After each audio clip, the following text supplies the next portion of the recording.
Mga kalingap, suportahan natin ang Teacher N, isang kalingap reactor ng Kalingap Radyo Balitaan, Teacher N YouTube channel.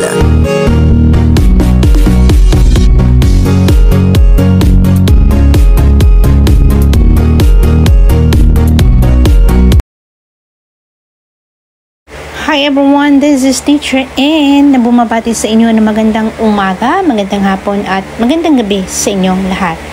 So ayan mga kalingap, gusto kong ibahagi sa inyo itong aming interview dito kay Kalingap Angeli. Ayun, bumisita po kami sa kubo ni Kuya Awe and hindi po namin naabutan si Dudong Ruel. So ayun, si Kalingap Angeli po ang aming naispataan and syempre po hindi po namin siya kumbaga mapapalagpas na hindi po siya makapanayam ng Kalingap Radyo Balitaan. And syempre ito ho ang aming usapan. Pakinggan po natin. Din ako dyan. Nakikikapi lang po kami. Ako din nakikikapi din ako later. Kami audience lang mga kaibigan. At kami po ay viewers lang na Ruel of Malalambay. Ayan. Ayan lang dyan, just push it. Ay, sorry. Yeah, yeah. Sensya na po. Warm. Ito, alin dyan ang pula ang hat. Wala po nito sa ano. Okay. So, ayan. Sige, interview natin si Kalingap Angeli. Ayan. So, natutuwa din kami at nakarating kami dito sa kubo. Pero po, kami nakapaganda po. Ay, hindi ah. Okay lang, walang problema. Hindi po kami nakapaglinis. Okay lang yun. Hindi po namin. Oo, ang sadya naman namin ay hindi naman yung ano. Oo, bisita lang naman kami. So, ayun. Tapos po kayo. Kumusta pala ang isang Kalingap Angeli? Kumusta Okay ang lang kanyang po. channel? Okay lang po ang channel. Wala nang beauty. Wala nang beauty. Okay lang po. Okay lang. So, ano yung ano, di ba, student, nag-aaral ka pa? Hindi na po. Tapos na siya. Oo. Pero before ka bago ka nag charity vlogger, naging Kalingap, isa kang student, di ba? So, paano mo siya na-manage? Po, yung pag hindi po busy sa school po, nag-charity po ako. Yung magpunta ako sa school ko, nagamotor po ako, tapos may makita po ako na deserve na tulungan, ayan po, hinto po ako, tapos in-interview ko po. Oh, gagaling. Opo. So, that was before, when you were in Davao. Opo, doon po sa amin. Ang galing naman. So, yun nga, para sa tingin ko sis, they deserve talaga ng ganito din mga blessings. Kasi, during the time, ito nga, nag-aaral siya, so, motorcycle, pagka nakakakita siya ng someone na deserve tulungan, ay tumitigil siya. Diba? So, parang, yung puso niya. Oo. Pero nakakatuwa na tayo napabilang din sa Kalingap, sis, Ito kasi si Sis Gandang Imi, ang kanyang kapatid talaga, ay, idol na idol daw si Dudong Ruel and si Rachel. So, yun nag-request na magpunta dito para Sa kubo ni Dodong. para ma-interview si Dudong Ruel sana. Ayan. Bagong busy. Para ma-interview sana si Dudong Ruel. Oo. Pauwi na po siguro yun. Okay. So, pauwi na sila. Oo, sige, hintayin na lang ni sis, So, ayun, syempre, it's an honor na ma-interview si, Kalingap Angeli, So, ayun, kung ikukumpara mo yung life sa Davao and life dito sa Bicol, paano mo siya, i-describe? Ano po, yung dito po, noon po kasi, doon po sa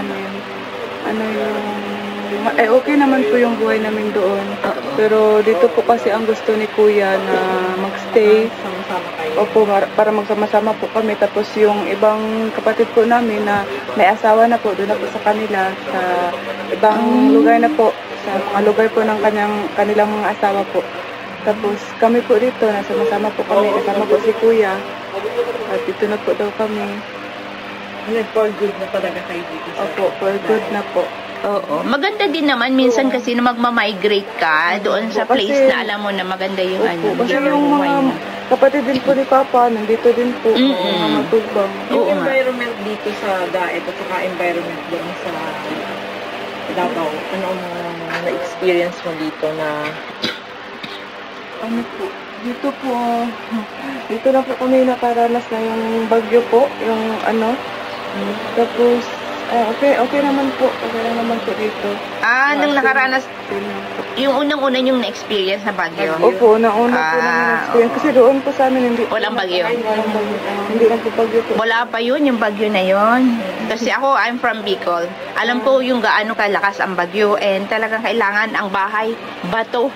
Kailangan ba ito? Kailangan talaga bato kasi pag yan sobrang lakas ang hangin. Kasi ang Bicol, palagi yan sentro ng mga bagyo. Bicol po. Oo, kasi daanan niya ng bagyo talaga. Kasi malapit sa Pacific Ocean. Oo. Pero syempre, kaya kayo ay blessed, 'di ba? Blessed sila ng Panginoon, kaya ayun, they always protect and guide you naman. Napanood ko yung live ni Dudong Ruel the time na bumaha dito. Oo. Na madaling araw, talagang tulong-tulong sila magkakapatid, nakakatuwa, 'di ba? Yun nga sabi ni Kuya Val, one Kalinga, one family. 'Di ba? So, anong mo pala ngayon as of now, work? Wala, vlogger talaga. Pero po, may side po ako na small business po. Oo. Po ako ng online po. Maganda din yan. Oo, online tapos sasabayan mong pagbablog. That's good. Ganda din. Oo. So, Nagla-live selling ka? Hindi po, pinapost ko lang po sa page ko po. Tapos yun po, mag-message po sila sa akin. Mga phone case po ng Rochelle. oo nga. Maganda. Diba? So, syempre happy tayo para kay Dudong Ruel. Kasi ako, malaki din tulong nagawa sa akin ni Dudong Ruel sa akin channel before. I think that was last year. Nadagdagan yung aking channel, nadagdagan yung subscriber ko ng I think 500 or 1,000, something like that. Kaya sobra ako natutuwa din kay Dudong Ruel kasi minagawa din siya sa aking sa part ko, natulungan niya din ako. Oo. Kaya ikaw sis Gandang Imi, anong masasabi mo kay sis Kalingap Angelet? Ako naman pala Yung niya, yung puso niya is for charity talaga. Kasi kahit nagda-live selling siya, nag-ano pa rin siya, nag-charity pa rin, tuloy-tuloy. Ito po, pag may madaan po na na mga bata po, bigyan po namin ng yung isang bata po dyan, binigyan pa namin ng bigas kasi tinawa po kasi ako sa kawawa naman po namin. Oo. So, wala kang plan na mag full-time charity vlogger, walang ganon? Wala po. Ang ganda ni Kalingap Angeli. Oo, ang ganda niya. And, anong mensahe mo kay Dudong Ruel? Since siya ang panganay? Hindi po. Pang-apat po sino yung panganay, ikaw? Hindi po. Yung nasa Davao na may mga asawa na. Opo. Ang teacher Teacher. Opo. Mama ni Baby Girl po. And teacher din si Dudong Ruel. Opo. So, kung meron kang mensahe para kay Dudong Ruel, ano yun? Nagpapasalamat talaga. Malaking pasasalamat namin kay Kuya dahil siya lang po talaga ang nakaahon sa amin sa paghihirap. At kay Kuya Val din po.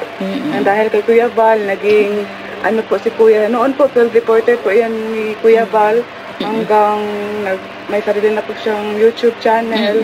At ngayon po, siya po ang nagbibigay sa amin ng yung mga gusto po namin at malaking tulong po talaga si Kuya sa amin.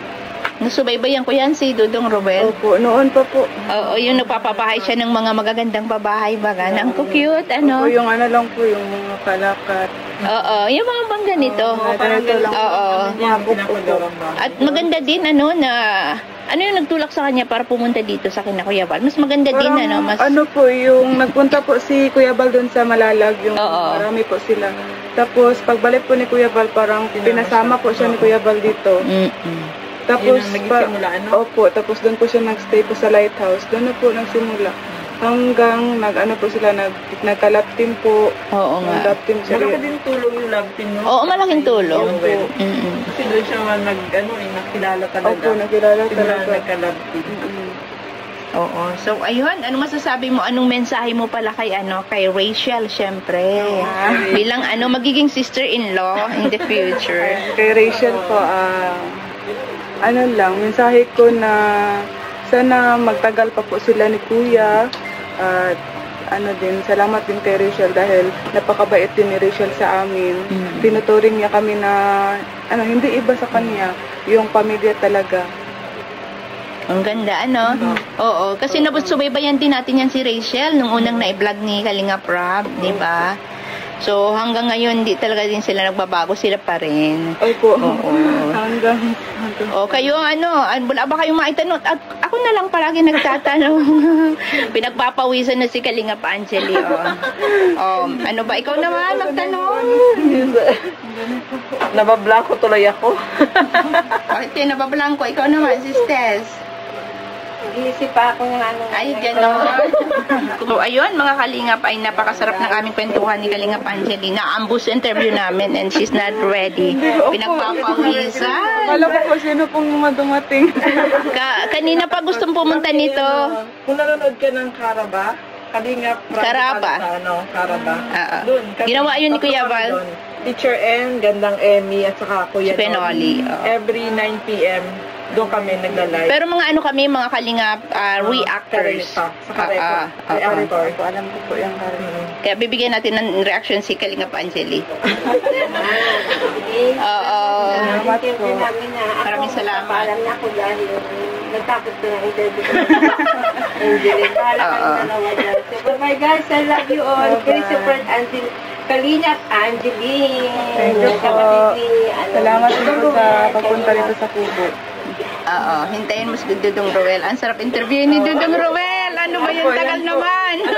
Yan po, ang interview niyo kasi sanay na po yun. Oo, si Dudong Roel. Ayan. Maraming salamat Kalingap Angeli sa time, ha? Thank you po. Wish ko lang more subscribers, viewers, para mas malaki yung revenue and mas maraming matulungan kayo. Salamat po. Okay, ayan. God bless.